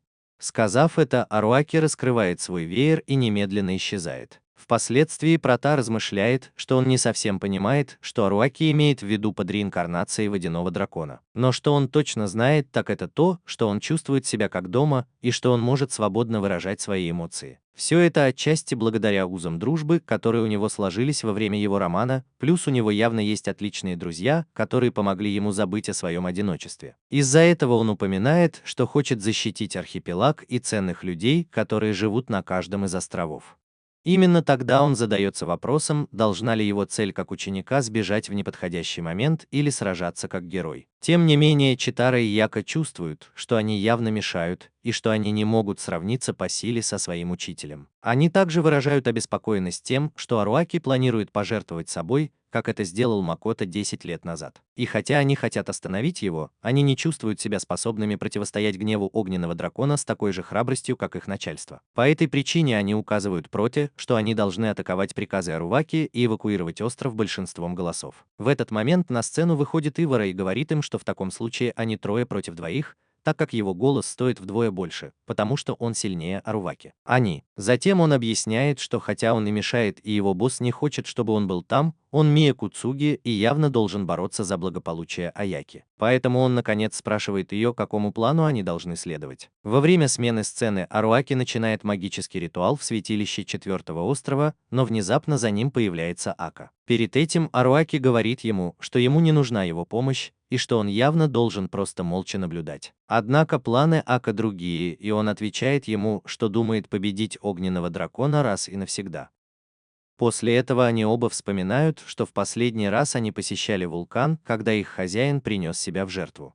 По этой причине Аруаки признается ему, что не хочет, чтобы его ученики прошли через то же, что и они. Сказав это, просит Аку забрать его тело после завершения жертвоприношения. Тем не менее, Хака отвечает ему, что он не может определиться со своей волей и заявляет ему, что именно он должен позаботиться о его безжизненном теле. В этот момент их разговор прерывает взрыв, и огненный дракон появляется из глубин вулкана, но на этот раз мы замечаем, что его тело было безжизненным. Его энергия намного мощнее, чем он показывал ровно 10 лет назад. Из-за этого Ака проявляет свою темную силу, чтобы вызвать заклинание палача, которое позволит ему атаковать легендарного зверя, хотя, к сожалению, его попытка тщетна. И Аруаки должен вмешаться, чтобы спасти жизнь своего бывшего товарища. Соответственно, хозяин храма начинает новый ритуал, чтобы успокоить дракона, но ливень лавы прерывает его заклинание. Поэтому Ака возвращает ему услугу и спасает его от обжига пламенем. Именно тогда вы оба соглашаетесь работать вместе на благо Аяки. Таким образом, они объединяют свои силы в мощной атаке, которая, по-видимому, нейтрализует дракона, но к их несчастью дракон снова появляется и атакует их с большей силой, пока в конце концов ему не удается их подчинить. И как раз в тот момент, когда, казалось, настал конец обоим мастерам, наш Прота выходит на сцену, чтобы призвать водяной щит, который спасает их жизни. Таким образом, мальчики показывают, что и не думают сдаваться, потому что они тоже ученики мастера Макото. Во время смены сцены Генджи рассказывает нам, что открыл секрет Прота, когда он был еще совсем маленьким мальчиком. В то время он играл с Протой, и внезапно его рука была поглощена скрытой силой, но, к счастью, Макото отменил его способность с помощью заклинания, которое он использовал. Это мешает Протону показать свою истинную форму. Затем учитель объяснил ему, что его водная энергия очень мощная, но они оба очень совместимы, потому что Генджи также обладает большим талантом управлять водой. После этого Макото раскрывает ему, что Прота — это реинкарнация водяного дракона. Однако он просит его хранить этот секрет в недоступном для его товарищей месте. Вернувшись в настоящее, он же принимает помощь мальчиков и приказывает им поддержать его тыл. Он также требует, чтобы Ивара возглавил сопляков в ссылке учеников Аруваки, чтобы координировать их атаки. Несмотря на это, Аруваки возражает против того, чтобы подвергать его риску жизни своих учеников, но здесь он отвечает ему, что если случится худшее, они должны просто отогнать их с острова, точно так же, как Макото сделал с ними 10 лет назад. С учетом сказанного, два старших мастера прыгают в кратер, и мальчики берут на себя ответственность блокировать каждую из атак дракона. Таким образом, Ака удается нанести критический удар, который отбрасывает зверя назад. В свою очередь, Эль Прота и Ивар все еще в силах объединить атаку водой и громом, которая позволяет им на мгновение парализовать дракона, чтобы Аруаки затем погасил его пламя магией своего веера. Видя это, ребята не могут поверить, что их учителя так долго сражаются в команде, и они полны надежды, чувствуя, что могут одержать победу. Но с другой стороны, Прота испытывает сильное разочарование из-за того, что не может получить доступ к своим силам, несмотря на то, что он водяной дракон. В этот момент мы возвращаемся к повествованию Гэндзи, где он спрашивает Макото, станет ли Прота когда-нибудь снова мифическим драконом. На это учитель отвечает ему, что когда он достигнет этого возраста, его сверстники будут достаточно стабильными, и с этим он сможет пробудить скрытую силу своего существа внутри, чтобы сохранить свою человеческую форму. Хотя для того, чтобы это произошло, наш Прота должен использовать довольно сложную технику, о которой нам не дают более подробной информации на данный момент. момент в аниме. Но в заключение он просит Генджи защитить своего товарища-друга до наступления этого дня, даже отдавая свою жизнь. Поэтому Генджи с радостью принимает миссию, возложенную на него его учителем, и очень крепко держит руку Прота. После этого мы отправляемся на похороны Макото. Там мэр Иноу обсуждает с Момоко завещание учителя, и его желание состоит в том, чтобы Прота воспитывался в приюте до 15 лет, чтобы разорвать узы, связывающие их с Аякой. Узнав об этом, Момоко отказывается позволить Эльпроте провести остаток своего детства в школе-интернате, но Генджи прерывает их и говорит, что хотя она не совсем понимает цели Макото, ее инструкции имеют конкретный смысл. Поэтому я предлагаю тебе следовать букве с каждым словом, которого хотел этот удивительный бог. Впоследствии Генджи прощается с Протой, и его отправляют на корабле подальше от Аяки. Именно там Генджи решает исследовать технику, которая нужна его другу, чтобы вернуть его истинную форму. Поскольку после смерти его хозяина узы дружбы, связывавшие его семью, ослабли. Они сломались. В результате Аруаки был ранен, и Ака покинул острова, чтобы погрузиться в темное искусство. Из-за этого Генджи поставил перед собой личную цель раскрыть загадку этого могущественного заклинания, пока в конце концов ему не удалось разгадать скрытый секрет. Но, к сожалению, ответы на эту загадку очень пугающие.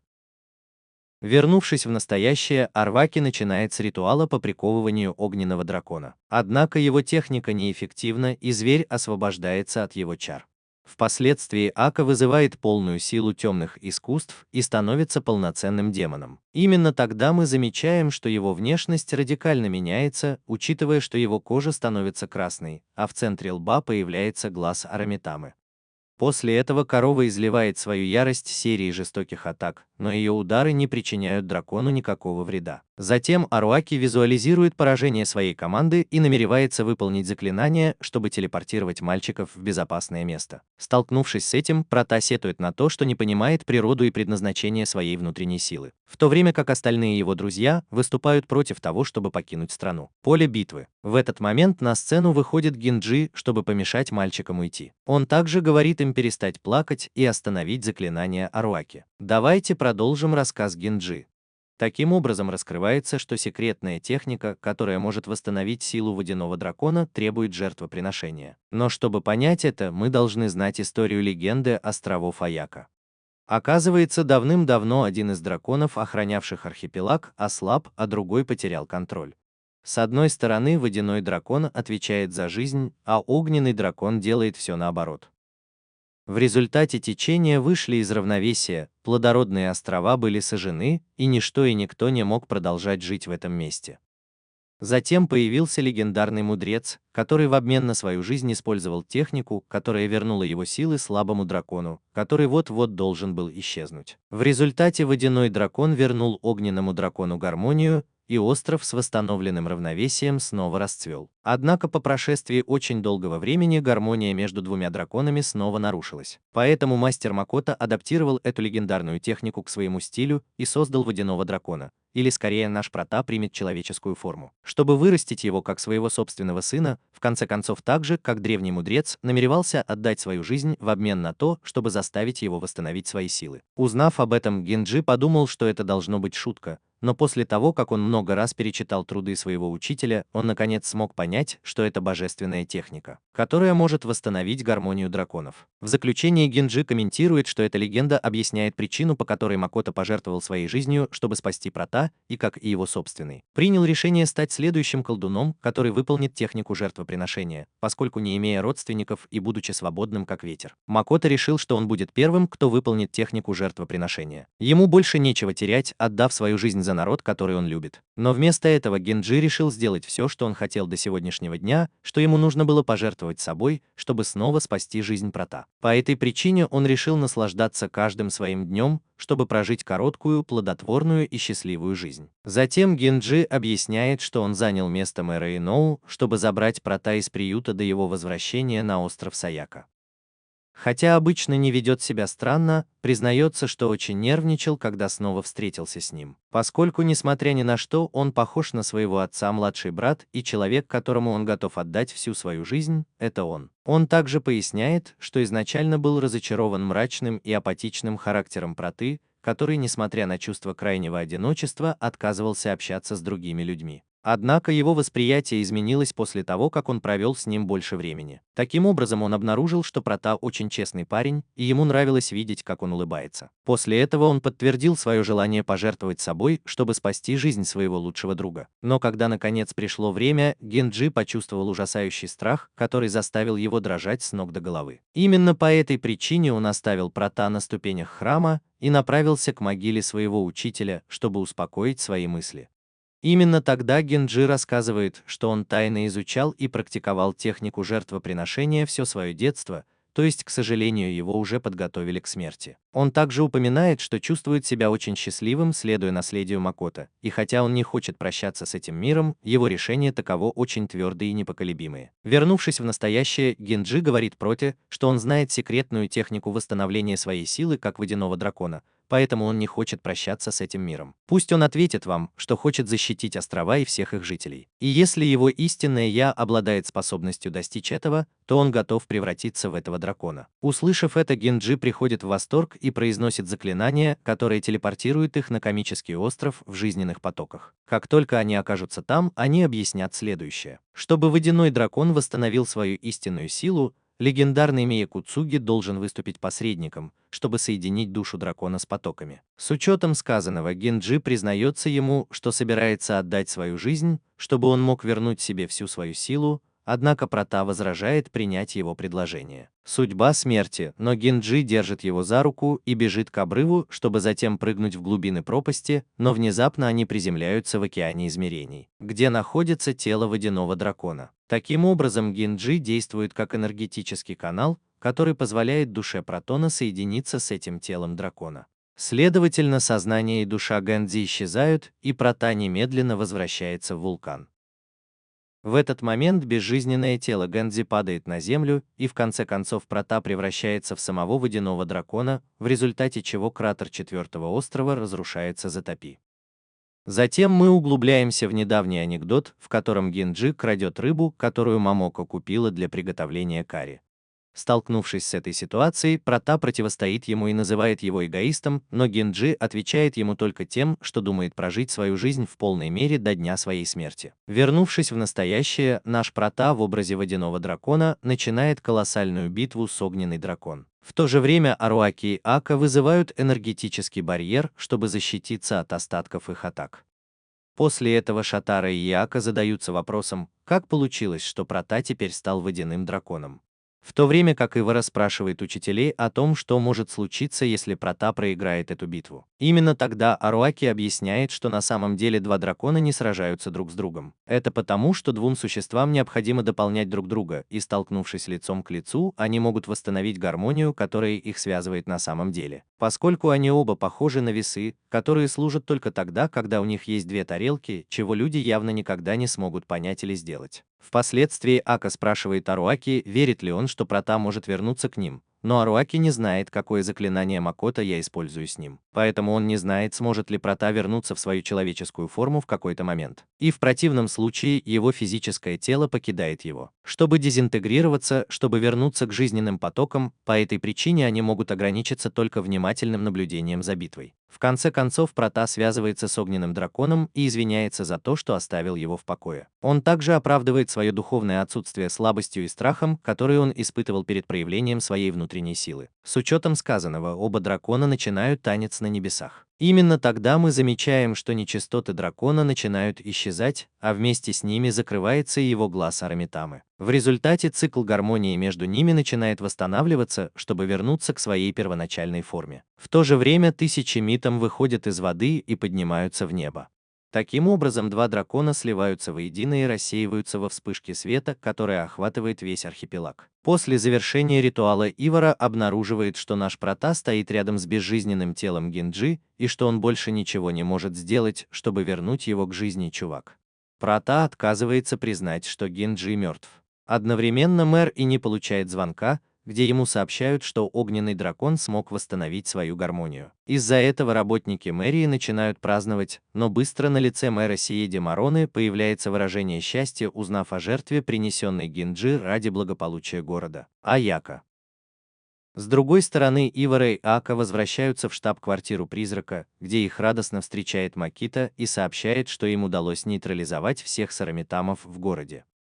Однако Ака оказывается очень тронутым смертью своего друга и уходит, не дослушав слова своего сотрудника.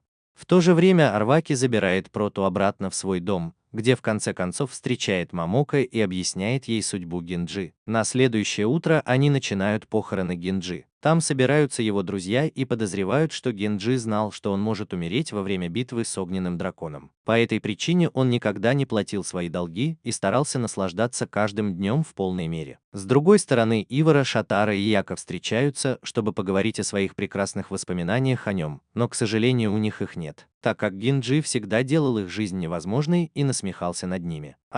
Хотя, несмотря на это, никто в деревне его не ненавидел, и он был подобен свету, который поддерживал радость вояки. Позже мэр не заходит в комнату Гинджи и начинает плакать из-за его отсутствия, так как за фасадом проблемного и эгоистичного мальчика скрывался великий человек, который заботился о счастье всех, хотя, возможно, многие горожане думали, что он был просто пьян. Позже Аруаки и Ака обсуждают, как Гинджи научился развивать техники мастера Макото. Именно тогда Аруаки показывает ему книгу, которую он нашел на столе в своей комнате, в которой упоминается секретная техника легендарного мудреца, которую он использовал, чтобы оживить водяного дракона в обмен на помощь. Ее собственная жизнь. Таким образом, они делают вывод, что Гинджи с детства работал, чтобы защитить жизнь Протай и целостность острова. И все это время он пытался вести себя как беззаботный бездельник, чтобы не вызывать подозрений в отношении своих знаний и того, что он должен был делать. Узнав об этом, Ака упрекает Аруаки, спрашивая его, доволен ли он окончательным исходом битвы, поскольку, по словам Ака, Аруаки заботился только о поддержании гармонии островов, независимо от того, какие люди погибнут во время этого процесса. Из-за этого Аруаки чувствует себя виноватым за то, что бросил своего учителя 10 лет назад. Он также упрекает себя за то, что не знает, как возродить скрытую силу нашего прота, и за то, что не смог запечатать огненного дракона раньше Гингии. Тем не менее, также обвиняет Аку в том, что он сбежал с острова как трус, чтобы изучать черную магию, поэтому Ака отвечает ему ударом головой, и он признается ей, что был готов продать свою душу, чтобы спасти жизни всех своих друзей. Несмотря на это, Арваки бьет его по лицу и называет его еретиком. Следовательно, они оба начинают драку на берегу реки, чтобы выразить свое негодование, но их битва не нужна, потому что они не могут изменить ход истории. Поскольку ни один из них не может изменить ход истории. Он мог что-то сделать, чтобы спасти жизнь Гэнзи. Позже Момоко приходит в комнату Проты, чтобы утешить его. Оказавшись вместе, Прота винит себя в смерти своего друга, поскольку он смог избежать жертвоприношения Гинджи, если бы научился превращаться в водяного дракона самостоятельно. Перед этим Момоко обнимает его и объясняет, что хотя она мало что понимает в Миякуцуки, если она очень хорошо знает Гинджи, и если он был готов сделать это даже в обмен на ее жизнь, то это потому, что на самом деле не было другого выхода спасти острова. По этой причине он просит Проту не брать на себя вину, которая ему не принадлежит, поскольку Гинджи унаследовал только худшее от мастера Макото, имея в виду его настойчивое стремление ставить счастье других выше своего собственного. В заключение Момоко просит Прота в последний раз взглянуть на лицо Гинджи перед его похоронами, так как его дух наверняка может рассердиться, если она автоматически не попрощается с ним. Позже Ибара напишет ей СМС, чтобы сообщить, что рассчитывает на нее. К тому же Эль Прота наблюдает, как Митама пробирается в его окно и направляется в гостиную, где следят за Гинджи. Следуя за ней, Эль Прота встречается с мэром Иноу, и они беседуют о подвиге Эль Прота по усмирению гнева огненного дракона. Она также склоняется перед ним и благодарит его за поддержание гармонии, несмотря на то, что острова снова были спасены взамен из одной жизни, как это произошло 10 лет назад со смертью Макото, его отца. В этот момент мэр распаляется и сожалеет, что не может уволить Гинджи с улыбкой.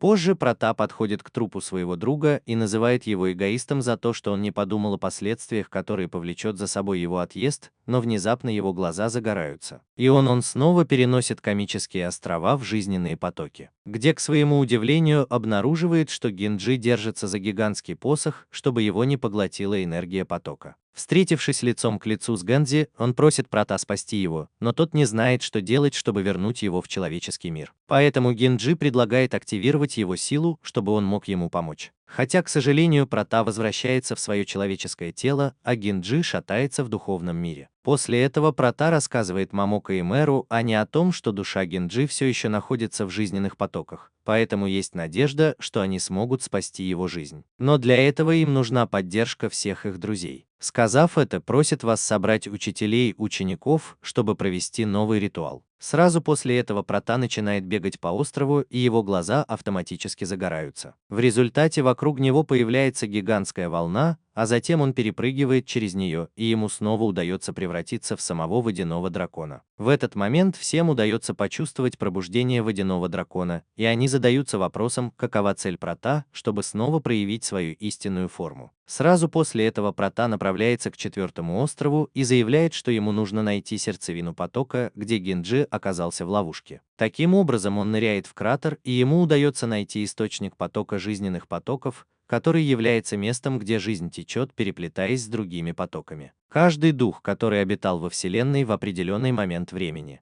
Оказавшись там, он сосредотачивается на том, чтобы найти душу Генджи среди сотен миллионов митом, пронизывающих весь поток, но внезапно его отец появляется перед ним в маске и показывает ему, что инструкции, которые он оставил незадолго до своей смерти, были правильными. Поскольку если бы я выросла в Аяке, я бы никогда не обнаружила ее внутреннюю силу. После этого она снимает маску, скрывающую ее лицо, и снова воссоединяется со своим сыном, что вызывает приятный момент счастья, но быстро наш Прата вспоминает, что он мертв, и спрашивает его, что он там делает. Перед лицом этого Макото признается, что последние 10 лет сдерживал гнев огненного дракона, но на этот раз он делает это своей душой, а не физическим телом. Плюс он с нетерпением ждал трансформации Прата. Таким образом, он объясняет, что его намерением было увести Прата подальше от Аяки, чтобы он не подвергался риску быть одержимым самим огненным драконом. С целью превращения Прата в бога-защитника островов, способного разговаривать и сочувствовать всем жителям, хотя он также мог быть и богом-защитником островов. Он добавляет, что если бы ничего из этого не произошло, возможно, он смог бы продолжать жить вместе как семья. Но разговоры об этих вещах не соответствуют его характеру легендарного учителя. Поэтому он спрашивает Прата, хочет ли он знать, где находится Генджи, на что тот отвечает, что да. Именно поэтому он находится в этом месте. Сказав это, Макото отмечает, что достигнув духовного мира, он создал образ фирменного режима, за который Генджи держался изо всех сил, чтобы его не унесло течением. Однако его друг был поглощен энергией и перешел в подчиненный мир в духовном мире. Узнав об этом, Прата просит своего отца направить его в это место, и вы оба начинаете перемещаться по ядру энергии. В этот момент Макото объясняет, что жизненные потоки — это огромная река, которая охватывает все формы жизни. Вот почему он просит вас направить его в это место. Предложите Протону сохранять спокойствие, чтобы поток не превратился в негативную энергию. Потому что если это произойдет, он может быть отправлен в мир тьмы, о котором он не хочет знать. После этого Прата понимает, что он должен стать еще одним звеном в жизненном потоке и приступает к выполнению заклинания успокоения, которое позволяет ему войти в гармонию с энергией духовного мира. Впоследствии Макото выражает свою признательность за то, что он может говорить и учить своего сына чему-то новому, поскольку каким бы он ни был с тех пор, как усыновил его. Это стало важной частью его жизни. Услышав это, Прата явно смущенно улыбается, но у них больше нет времени на грустные моменты, потому что Макото забыл, что защитил душу Генджи недолговечной техникой. По этой причине вы должны поторопиться с отъездом, если хотите, чтобы Генджи вернулся в мир людей. Во время смены обстановки Аруаки ученики прибывают на 4-й остров, чтобы провести очень важную церемонию. В этот момент вулкан сотрясает дрожь, поскольку хотя огненный дракон находится в гармонии, его энергия еще не полностью стабилизировалась. Внезапно за ними появляется Арамитама, но Ивары и Ака прибывают, чтобы уничтожить этого зверя. Затем они обсуждают возможность того, что Генджи может оказаться живым в жизненных потоках, поэтому Ака объясняет ему, что духовный мир обладает такой мощной силой притяжения, что он может уничтожить этого зверя, впитывать поток всей жизни. Из-за этого Прата обратился за помощью к мастерам, прежде чем погрузиться в жизненные потоки, поскольку каким бы большим ни был корабль, если неопытный капитан попадет в шторм, он может оказаться унесенным им. И хотя Прата осознает опасности, связанные с проникновением в духовный мир, он не теряет надежды спасти жизнь своего лучшего друга. После этого Арамитамы начинают выходить из кратера вулкана, чтобы помешать Аруаке совершить указанный ритуал, так что он, Ака и Арамитама начинают выходить из кратера вулкана, чтобы помешать Аруаки совершить указанный ритуал. Остальные мальчики должны сражаться вместе с ними, чтобы заклинание Аруаки не испортилось. С другой стороны, Проти и Макото наконец удается найти душу Гинджи, которая изо всех сил старается остаться в человеческом мире, прежде чем ее поглотят жизненные потоки. Именно тогда Прота хватает его за рубашку и ругает за то, что он принимает смелые решения, которые причиняют страдания его семье. Однако Гинджи дает ему понять, что у него не было другого выбора, как спасти Яку. Затем Макото бьет его кулаком по голове и называет придурком, а также ругает его за то, что он использовал секретную технику, как ни в чем не бывало. Учитывая, что это было последнее средство Макото разбудить дракона воды на случай, если случится что-то очень серьезное. Однако Гинджи объясняет ему, что он использовал эту технику, потому что у него были свои причины и чувства по этому поводу, на что Прота спрашивает его, хотел ли он защитить свою семью и свой дом, но очень смущенный Гинджи избегает давать ему ответ. Впоследствии они ищут способ вернуться в человеческий мир, но, к сожалению, наш Прота случайно сломал барьер, который служил ориентиром для определения пути домой. Из-за этого Макото советует ему скитаться 40 или 50 лет, чтобы найти выход. Поэтому Гинджи просит его перестать говорить как мудрый старик. Потому что, если ему понадобится время, чтобы вернуться домой, его тело кремируют. В этот момент Прота закрывает ему рот рукой, чтобы услышать какое-то бормотание, а после того, как он сосредоточился, ему удается увидеть яркий свет на горизонте. Таким образом, держит Гинджи за руку и приближается к ней, что заставляет мальчика вспомнить свое детство с Протой. Позже Прота протягивает руку, чтобы схватить бумажного журавлика, посланного Аруаки, который становится энергетическим следом, который учит их путь к возвращению в человеческий мир. С помощью этого мы обнаруживаем, что церемония, которую Аруаки проводит в святилище Четвертого острова, это не что иное, как заклинание слежения, позволяющее вернуть души его друзей в духовный мир. Затем Макото рад, что семейные узы его учеников остались нетронутыми и решает помочь мальчикам вернуться домой, но Гинджи возражает против того, чтобы оставить его в покое, и просит его пойти с ним. Хотя, к его несчастью, Макото должен утешить печаль огненного дракона, чтобы он не чувствовал себя таким одиноким. К тому же он провел так много времени в жизненных потоках, что больше не может от них оторваться. После этого они грустно прощаются, и Макото исчезает. Одновременно Ака вводит свою демоническую руку в портал и четко связывает оба мира, только чтобы затем сломать магическую печать и схватить руку Прота, чтобы утащить их обратно к выходу. При этом он упоминает, что на этот раз ему удастся их спасти, и в то же время вспоминает свою неудачу десятилетней давности. Но, к его несчастью, сознание огненного дракона проявляется и мешает мальчикам сбежать в тот момент. Там мы заметили, что это существо обладает голосом маленькой девочки и что телепатически оно может напрямую общаться с Протоном. В этом разговоре дракон спрашивает его, не думает ли он снова покинуть его, на что Прота отвечает ему следующее: «Я Янаги Юкита, Уме Акуцуги и водяной дракон. Поэтому я даю вам обещание в ближайшее время снова сойтись». Услышав это, огненный дракон принимает ваш отъезд и позволяет вам вернуться в мир людей. Позже Прота просыпается и с удивлением видит, что Гинджи нет рядом с ним, но Аруаки вручает ему бумажного журавля, который позволяет ему наблюдать момент, когда Гинджи оживает, поскольку его физическое тело все еще находится в доме. Во время смены сцены Гинджи встает со своей могилы и просит немного выпить у Момоко, которая, увидев его, потрясена и парализована, думая, что это призрак. С другой стороны, мэр, и он не превозносится и не призывает свои молитвы, чтобы спросить Макото, имеет ли он к этому какое-либо отношение. Вернувшись на четвертый остров, Ивара подходит к Проту и держит его за лицо, чтобы убедиться, что он не ранен. А также упоминает, что он очень обеспокоен тем, что Макото может быть ранен. То, что он не вернулся, поэтому Прота улыбается ему и говорит своим друзьям, что он смог вернуться домой благодаря им. Тем временем Аруаки и Ака спорят о том, что они и не думают благодарить друг друга за совместную работу по спасению своих маленьких друзей. Но на этот раз они согласны с тем, что им удалось добиться успеха в своей миссии, несмотря на то, что они были слабыми неудачниками, и все это было благодаря их командной работе. И к семейным узам, которые их связывают. На следующее утро Ганзи воссоединяется со своими друзьями и соседями по деревне, чтобы объяснить им, почему они все еще живы, хотя слов слишком много. И все подходят к нему, чтобы обнять и поприветствовать его. В заключение Прота рассказывает нам, что после этого все вернулось на круги своя. С одной стороны, Генджи вернулся в бары и посвятил себя тому, чтобы наслаждаться жизнью в компании своих близких. Что касается он оставил темное искусство позади и теперь использует свой пистолет, чтобы больше усмирять сарамитов, а не истреблять их. Точно так же Аруаки продолжает оставаться лидером храма Касин и сохраняет наследие мастера Макото. И, наконец, наш Прота чувствует, что наконец-то обрел дом на островах Саяка.